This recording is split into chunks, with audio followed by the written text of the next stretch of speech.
안녕하세요. 해안여건 전하단입니다. 자, 오늘은 캐나다 여름 캠프에 대해서 좀 알아보는 시간을 가지려고 하는데요. 오늘 그 담당자분 모셨는데 본인 소개 좀 부탁드리겠습니다. 네, 안녕하세요. 네, 저는 캐나다 밴쿠버에 이민 간 지는 한 27년 정도 됐고요. 캐나다 여름 캠프, 겨울 스쿨링 캠프를 23년째 진행하고 있는 에듀스마트의 조기 유학 회사죠. 크리스라고 합니다. 에듀스마트 캐나다 캠프는 매년 여름과 겨울 성황리에 사실 마감이 되고 있는 굉장히 인기가 많은 캠프인데 저희가 또 원래 또 이렇게 여름 캠프를 또 가져왔네요. 그죠? 네, 맞습니다. 작년에도 찍었던 것 같아요. 네, 맞아요. 작년에도 저희도 찍었고요. 그래도 저희가 매년 이렇게 하는 이유는 아무래도 조금씩 변화도 있을 수도 있고 또 그 다음에 또 이 캠프가 워낙 사실 인기가 많은데 또 잘 모르시고 오시는 분들이 많아서 저희가 또 상세하게 좀 설명드리면서 잘 알고 가시면 준비하시면 좋을 것 같아서 이렇게 준비했습니다.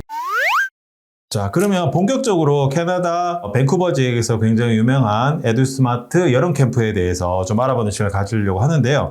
이 에듀스마트 이 여름 캠프가 다른 캠프하고 차별성이 뭔지 그 차별성에 대해서 좀 안내 좀 부탁드릴게요. 네, 첫 번째로는 인솔이 있고요. 인솔. 네, 제가 직접 인천공항에서 아이들 데리고 가고요.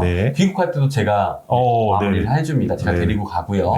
두 번째는 초등학교 4, 5학년들은 홈스테이 생활하기가 좀 버거울 수 있어요. 그렇죠. 아무래도 음식도 그렇고 언어도 안 통하고 엄마가 보고 싶고 그렇기 때문에 저희는 초다초는 최고급 하우스형 기숙사에 아이들 보낼 예정입니다. 와, 그것도 너무 좋네요. 네, 그것도 차별성이고요. 세 번째 제가 23년 했잖아요. 그러니까 그만큼 노하우가 많다는 거고요. 이미 홈스테이가 선정이 끝나 있고 검증된 홈스테이로 보내고 있고요.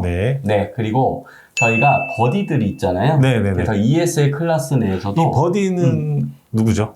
명문 사립학교 현지 학생들이에요. 그런 버디구나. 그래서 ESL 클래스에 이 버디들을 투입을 시켜서 아이들의 보조교사 역할을 할 수 있도록 하고 있습니다. 그래서 가장 큰 차별성은 이 네 가지라고 보시면 좋을 것 같습니다. 자, 이 에듀스마트 여름 캠프 2025년 일정이 어떻게 되는지 그 일정에 대해서 간단하게 한번 소개 좀 해주세요.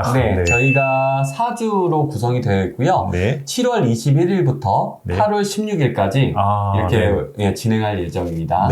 첫 주에는 여행이고요.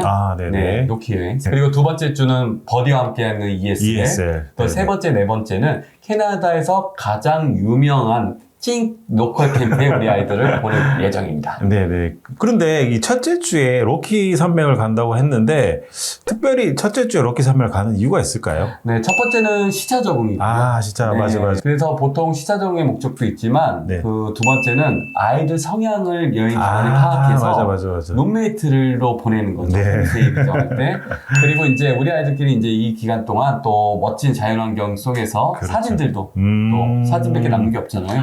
사진들도 찍게 맞아요. 그리고 또 마음이 활짝 열리잖아요. 그렇죠? 그런 기간에. 맞습니다.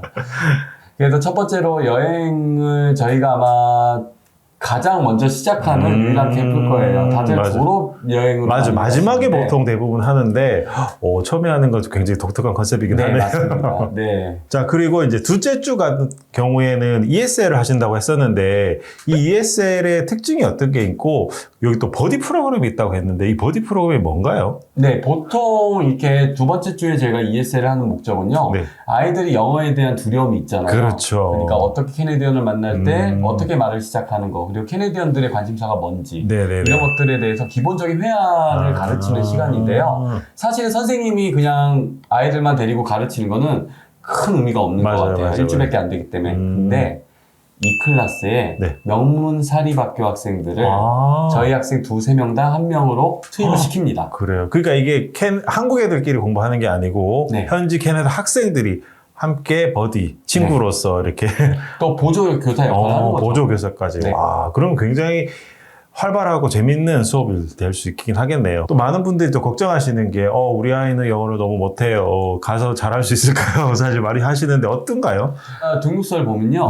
영어 레벨을 보면 다 중 정도로 적으시는데요. 사실 캐네디언들에 비하면 레벨이 높은 편이 수가 아니죠. 없죠, 당연히. 수가 없죠. 장균이 아니기 때문에. 근데 이 아이들은 아이들인 거예요. 이 일주일간 버디들이 옆에서 도우면서 계속 대화를 해보면요. 손짓 발짓 해가면서 어느 정도 캐네디언을 만날 때 어떻게 대화를 시작하는지 그리고 캐네디언들에 대해 그러니까 또래 아이들의 관심사가 뭔지 알고 그리고 계속 영어를 써보는 거죠. 그러면서 영어가 굉장히 많이 수밖에 없습니다. 특히 영어는 어릴 때 오셔야 돼요. 그렇죠, 그렇죠. 네, 네, 네, 네. 사실 어떻게 보면 캠프의 핵심이라고 할 수 있는데 이 셋째 주, 넷째 주에 일정상에 보면은 그 캠프가 굉장히 다양해요. 한 5가지 종류가 있는데 이게 어떤 캠프인가요? 그리고 어떻게 참여할 수가 있을까요? 네, 이 스케줄표를 보시면 카노스 캠프라는 게 있어요. 맞아요, 저희 맞아요. 아이도 갔다 왔는데요. 2, 3년 전에. 네. 카노스 캠프 같은 경우에 섬으로 가는 캠프예요. 얼마나 먼 섬인가요? 그러니까 빅토리아 섬이라고 지금 밴쿠버에서 1시간 반 정도. 그 밴쿠버 아일랜드에 있는 빅토리아. 네, 그래서 저희 외부인이 들어갈 수가 없고요.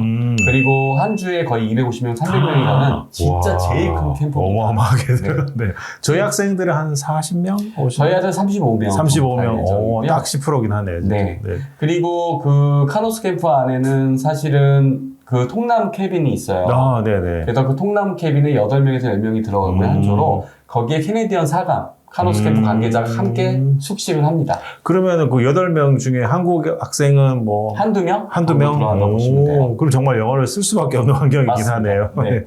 사실 카노스 캠프에 가서 영어가 굉장히 많이 늘었다는 친구들이 더 많아요. 네네네. 일반 대학 캠프보다. 그만큼 먹고 자고를 같이 하는 거잖아요. 그렇죠, 그렇죠. 게임도 같이 하고 네네네. 그리고 같이 대화도 하고 같이 사는 거니까 네네. 사실 영어를 쓸 수밖에 없는 환경입니다. 네. 그렇구나. 네. 그리고 주빌리 캠프도 섬으로 가는 캠프예요. 그래요? 네, 그래서 저희는 섬으로 가는 캠프가 2개가 있고요. 네. 그리고 홈스테이에서 통학을 하면서 가는, 네, 어떻게 보면 출퇴근이죠. 네네. 홈스테이에서 그 캠프가 3가지가 있는데요. 보통 섬으로 가는 캠프 2개 중에 카노스 주빌리 중에 하나를 선택하시면 되고요. 네. 그 통학형 캠프, 로키카야 캠프, 골프 캠프, SFU 대학 캠프 이 3개 중에 하나를 선택하시면 됩니다. 그래서 한 주는 카노스나 그 주빌리, 다른 한 주는 그 홈스테이 통학형 그렇게 선택하시는구나. 네, 통학형을 하게 되면 되게 좋은 게 또 홈스테이 체험도 할 수 있죠. 그렇네. 로컬 그 캐네디언 홈스테이 가서 그렇게 할 수 있구나. 4, 5학년 아이들은 아직 홈스테이에서 지내기엔 좀 최고급 하우스형 기숙사가 3곳이 있습니다. 이거는 누가 관리하죠? 저희 기숙사 사감, 저희 에듀 스마트 선생님이 함께 숙식을 같이 할 거예요. 네네네. 캠프가 이제 4주 동안 이렇게 쭉 진행되고 있는데 학생들이 이 캠프를 참여하면서 좀 주의해야 되는 사항이라든가 아니면 어떤 뭐 특별히 뭐 좀 이렇게 준비해오면 좋을 것 같다 뭐 이런 건 있을까요? 제일 중요한 건요, 부모님이 이 4주 동안 아이를 놔주셔야 돼요. 부모님의 마음, 그 놔줘야 되는 마음. 왜 그렇게 되나요? 네, 부모님이 이제 초조하고 염려되고 그런 건 당연히 이해가 되는데요. 부모님이 이렇게 놔주시지 않으면 아이도 그 마음이 온연히 느껴져서 사실 진짜 캐네디언 캠프에 가서도 여기가 한국인지 캐나다인지 요즘은 사실 뭐 휴대폰으로 연락하는 게 너무 쉽잖아요. 네, 그래서 휴대폰 문제에 대해서 사실 좀 궁금하긴 했는데 어때요? 휴대폰을 어떻게 관리하시나요? 저희가 평일에는 휴대폰을 저희가 수거를 합니다. 네네. 네, 그래서 부모님과의 연락은 국제 전화 카드를 통해서 홈스테이나 기숙사에서 전화기를 빌려서 사용하실 수 있도록 주말에 뭐 이렇게 한두 번 주말에는 줍니다. 핸드폰을. 그래서 주말에는 와이파이를 이용해서 보이스톡으로 자녀분과 통화를 하실 수 있도록 하고 있고요. 그리고 저희가 밴드에 매일매일 일상을 올려드리고 있어요. 사실 이런 부분들이 아무래도 부모님이 내가 지금 우리 아이를 연락하고 싶은데 어떻게 하나 물론 뭐 걱정 많이 하실 수 있는데 또 따로 또 카톡이나 이런 채널을 통해서 부모님하고는 저희가 소통을 하잖아요, 그죠? 네, 저희가 개별 단톡방을 아예 이렇게 만들어 드리는데요. 사실 급할 경우를 위해서 단톡방을 만들어 드린 거예요. 그러니까 뭐 이런 질문들은, 그러니까 어떤 질문들이냐면, 우리 아이가 밥은 잘 먹나요? 우리가 춥지는 않나요? 이런 질문들은 저희가 일일이 답변을 해드릴 시간은 없어요. 아이들 관리하는데 너무 그렇죠. 아이 케어가 먼저니까. 네, 아이 케어가 먼저기 때문에 정말 중요한 사항에 대해서 질문이 있으시면 단톡방에 답변을 드리고요. 그리고 매일 일상은 밴드를 통해서 공유를 해드릴 거고, 그리고 저희가 국제전화 카드를 어차피 주잖아요. 그걸 통해서 홈스테이나 기숙사에서 엄마한테 이제 뭐 부모님한테 전화 연락을 할 수 있도록 저희가 또 전화 오는 방법도 교육을 시키니까요. 너무 걱정 안 해주셔도 좋습니다. 사실 뭐 부모님이 이제 물론 아이를 보내는 게 처음일 수 있으니까 걱정 많이 하시고 또 아이도 처음으로 떨어지니까 힘들 수 있지만 또 이를 통해서 독립심도 한번 독립적인 마음도 또 키울 수가 있으니까 이번 기회를 통해서 또 이런 마음도 좀 준비하시면 좋긴 하겠네요. 네, 맞습니다. 그리고 건강 문제에 대해서도 사실 많은 분들이 좀 걱정하시는데 뭐 병원을 가거나 아니면 아이가 좀 아프거나 하실 때 그런 것도 어떻게 관리하세요? 그러니까 저희한테 미리 알려주시면 좋을 것 같아요. 아이가 먹는 약이 있거나 그렇죠. 뭐 알러지나 아니면 특별히 제한 음식이나 그렇죠. 그리고 뭐 사실은 ADHD 약도 먹는 학생들이 있을 수도 있고 그런 거를 미리 알려주셔야 제가 홈스테이에도 미리 인폼을 하고 그리고 괜한 오해 모바일을 사지 않아도 그렇죠. 미리 인폼을 하고요.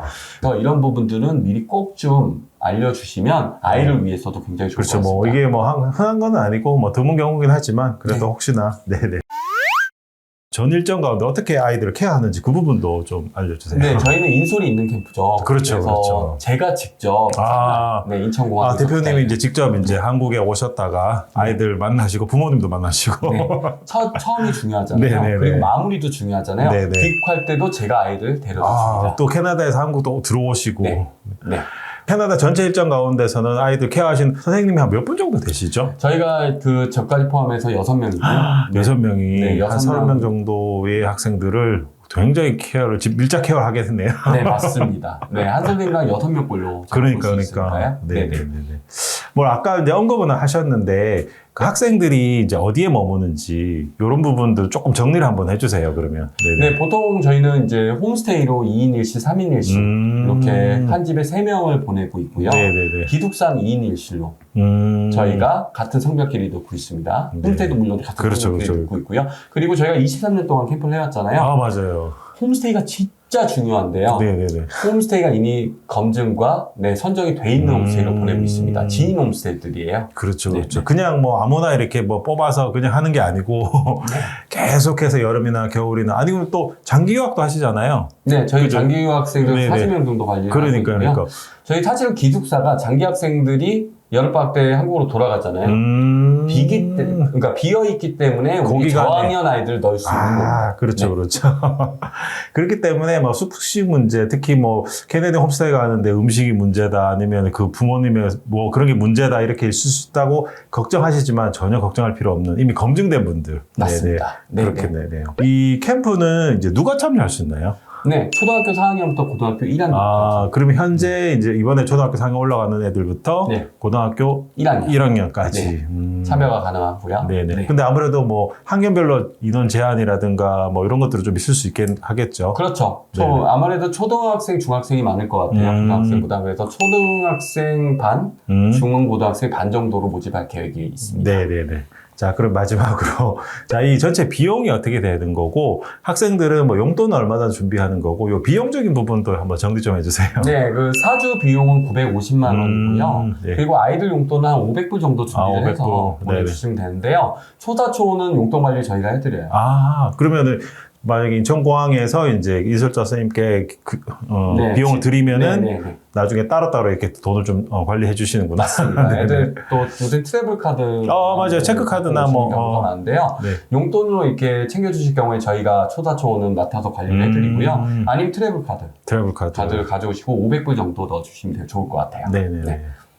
자, 오늘은 저희가 에듀스마트의 캐나다 여름 캠프 2025년에 대해서 좀 알아봤는데요. 사실 뭐 저희가 말씀드릴 게 굉장히 사실 많지만 저희가 이렇게 간단하게 좀 이렇게 말씀드렸어요.